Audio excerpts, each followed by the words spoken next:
চলতি ২০২৪-২৫ অর্থবছরের বাজেট নিয়ে সরগরম রাজনীতির মাঠ। এক পক্ষে ক্ষমতাসীন দলের সাফাই গাওয়া, অন্যদিকে বিরোধী দলের তীব্র সমালোচনা। বাজেটে কালো টাকা সাদা করার সুযোগ রাখা হয়েছে ১৫% করের বিনিময়ে। এর সপক্ষে আওয়ামী লীগ বলছে দুর্নীতিবাজদের ধরতে দেওয়া হয়েছে টোপ। এর জবাবে বিএনপির মহাসচিব মির্জা ফখরুল ইসলাম আলমগীর বললেন, সরকার নিজেরাই দুর্নীতিবাজ।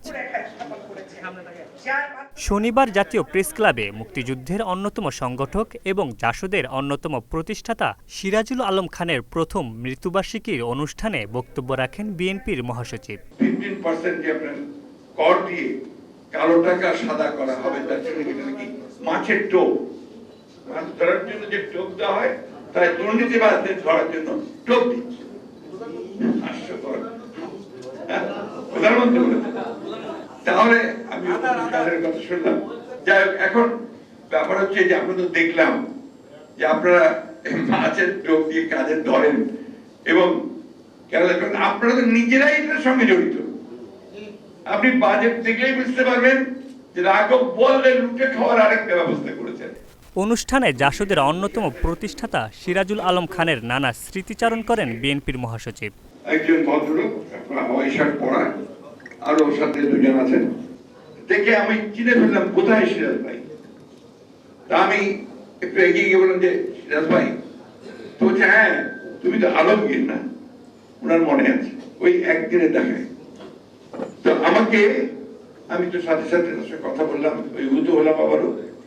তখন আমরা জানি যে উনি কি ভূমিকা পালন করছেন, কারণ আমরা যুদ্ধে আছি, ওনারা যুদ্ধের নেতৃত্ব দিচ্ছেন, সেইভাবে তার সঙ্গে আমার পরিচয়।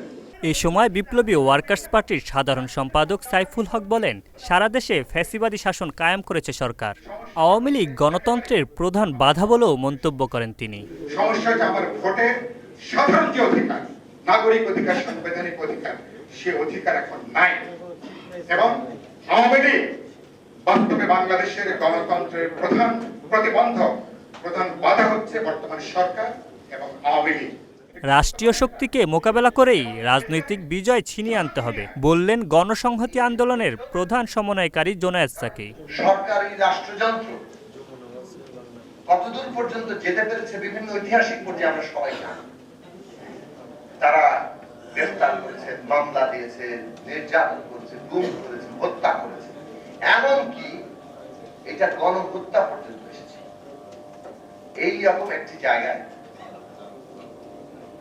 রাষ্ট্রশক্তিকে মোকাবেলা করেই রাজনৈতিক বিজয় অর্জন, সেটা আমাদের দেশের ইতিহাসে আমাদের দেশে প্রমাণিত হয়েছে। অনুষ্ঠানে সভাপতিত্ব করেন জেএসডি সভাপতি আ.স.ম. আব্দুর রব।